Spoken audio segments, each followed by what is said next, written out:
IPL ಶುರುವಾದ್ರೆ ಸಾಕು ಧೋನಿ ಆಡೋದು ಇದೇ ಸೀಸನ್ ಲಾಸ್ಟ್ ಆಗುತ್ತಾ ಅನ್ನೋ ಡಿಬೇಟ್ ಶುರುವಾಗುತ್ತೆ. ಆದರೆ ಈ ಸಲ ಐಪಿಎಲ್ಗೂ ಮುನ್ನವೇ ರಿಟೈರ್ಮೆಂಟ್ ಸುದ್ದಿ ಹಬ್ಬಿದೆ. ಆ ಒಂದು ದಿನ ಹತ್ತಿರವಾಗ್ತಿರೋ ಹೊತ್ತಲ್ಲಿಯೇ ಆತಂಕ ಕೂಡ ಮನೆ ಮಾಡಿದೆ.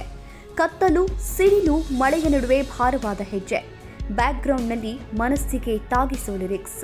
ಈ ವಿಡಿಯೋ ನೋಡಿದ್ರೆ ಎಂಥವರ ಮನಸ್ಸು ಕೂಡ ಭಾರವಾಗುತ್ತೆ. ಆದರೆ ಚೆನ್ನೈ ಸೂಪರ್ ಕಿಂಗ್ಸ್ ಮಾಡಿರುವಂತಹ ಈ ಪೋಸ್ಟ್ ಪರೋಕ್ಷ ನಿವೃತ್ತಿಯ ಸುಳಿವು ನೀಡ್ತಿದೆಯಾ ಅನ್ನೋ ಅನುಮಾನವನ್ನ ಹುಟ್ಟಿಸಿದೆ. ಇದಕ್ಕೆಲ್ಲ ಕಾರಣ ಇತ್ತೀಚಿನ ಬೆಳವಣಿಗೆಗಳು. ಹೌದು, ಕಳೆದ 3-4 ದಿನದಿಂದ ಇಂಡಿಯನ್ ಕ್ರಿಕೆಟ್ನ talk of the town season 18ರ ಐಪಿಎಲ್ ಯಾವ ಆಟಗಾರ ಯಾವ ತಂಡಕ್ಕೆ ಹೋಗ್ತಾರೆ ಅನ್ನೋದೇ ರೂಮರ್ಸ್. ಆದರೆ ಈ ರೂಮರ್ಸ್ ನಡುವೆ ಚೆನ್ನೈ ಸೂಪರ್ ಕಿಂಗ್ಸ್ ಫ್ರಾಂಚೈಸಿ ಹಂಚಿಕೊಂಡಿರುವಂತಹ ಈ ವಿಡಿಯೋ ಅಭಿಮಾನಿಗಳಲ್ಲಿ ಆತಂಕವನ್ನ ಮೂಡಿಸಿದೆ. ಇದಕ್ಕೆಲ್ಲ ಕಾರಣ ರಿಷಬ್ ಪಂತ್.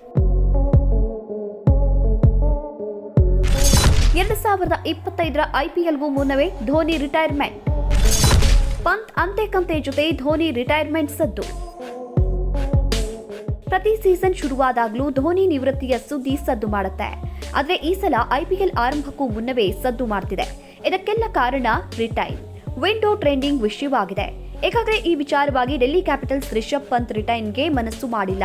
ಇದೇ ಕಾರಣಕ್ಕೆ ಡೆಲ್ಲಿ ತೊರಿತಾ ಇರುವಂತಹ ರಿಷಬ್ ಪಂತ್ ಯೆಲ್ಲೋ ಆರ್ಮಿಗೆ ಸೇರ್ತಾರೆ ಅಂತ ಹೇಳಲಾಗ್ತಿದೆ. ಈ ಬೆನ್ನಲ್ಲಿಗೆ ಮಿಸ್ಟರ್ ಕೂಲ್ ಧೋನಿ ಐಪಿಎಲ್ನಿಂದ ದೂರ ಸರಿತಾರಾ ಅನ್ನೋ ಅನುಮಾನದ ಜೊತೆಗೆ ಪ್ರಶ್ನೆ ಕೂಡ ಉದ್ಭವಿಸಿದೆ. ಧೋನಿ ಸ್ಥಾನಕ್ಕೆ ಪರ್ಫೆಕ್ಟ್ ರಿಪ್ಲೇಸ್ಮೆಂಟ್ ರಿಷಬ್ ಪಂತ್. ಧೋನಿ ಉತ್ತರಾಧಿಕಾರಿಯಾಗಿ ಚೆನ್ನೈ ಸೇರ್ತಾರಾ ಪಂತ್. ಟೀಂ ಇಂಡಿಯಾಗೆ ಧೋನಿ ಉತ್ತರಾಧಿಕಾರಿಯಾಗಿ ಎಂಟ್ರಿ ನೀಡಿದ್ದ ಪಂತ್ ಈಗ ಚೆನ್ನೈ ಸೂಪರ್ ಕಿಂಗ್ಸ್ ತಂಡಕ್ಕೂ ಎಂಟ್ರಿ ಕೊಡುವಂತಹ ಸಾಧ್ಯತೆ ಇದೆ. ಧೋನಿ ಜೊತೆಗೆ ಉತ್ತಮ ಬಾಂಧವ್ಯ ಹೊಂದಿರುವಂತಹ ಈ ಡೆಲ್ಲಿ ಡ್ಯಾಶರ್ ಐಪಿಎಲ್ನಲ್ಲಿ ವಿಕೆಟ್ ಕೀಪರ್ ಅಂಡ್ ಬ್ಯಾಟರ್ ಆಗಿ 3ನೇ ಗರಿಷ್ಠ ಸ್ಕೋರರ್ ಅಂಡ್ 4ನೇ ಸಕ್ಸಸ್ಫುಲ್ ಕೀಪರ್ ಕೂಡ ಆಗಿದ್ದಾರೆ.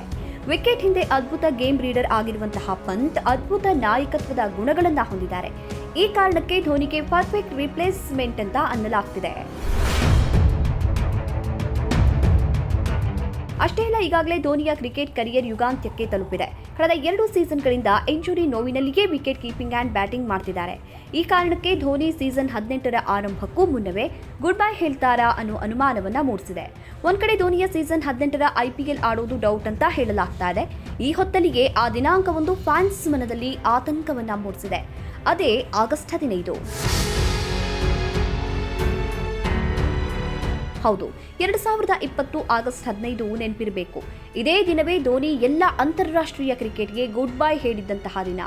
2019ರ ಸೆಮಿಫೈನಲ್ ಸೋಲಿನ ಬಳಿಕ ಟೀಂ ಇಂಡಿಯಾದಿಂದ ದೂರ ಸರಿದಿದ್ದಂತಹ ಮಾಹಿ 13 ತಿಂಗಳ ನಂತರ ನಿವೃತ್ತಿ ಘೋಷಿಸಿ ಶಾಕ್ ನೀಡಿದ್ರು. ಹೀಗಾಗಿ ಅದೇ ದಿನ ದೇಶಭಕ್ತ ಮಾಹಿ ಮತ್ತೊಮ್ಮೆ ಶಾಕ್ ನೀಡ್ತಾರಾ ಅನ್ನೋ ಅನುಮಾನ ಫ್ಯಾನ್ಸ್ ಮನದಲ್ಲಿ ಕಾಡ್ತಿರೋದು ಸುಳ್ಳಲ್ಲ.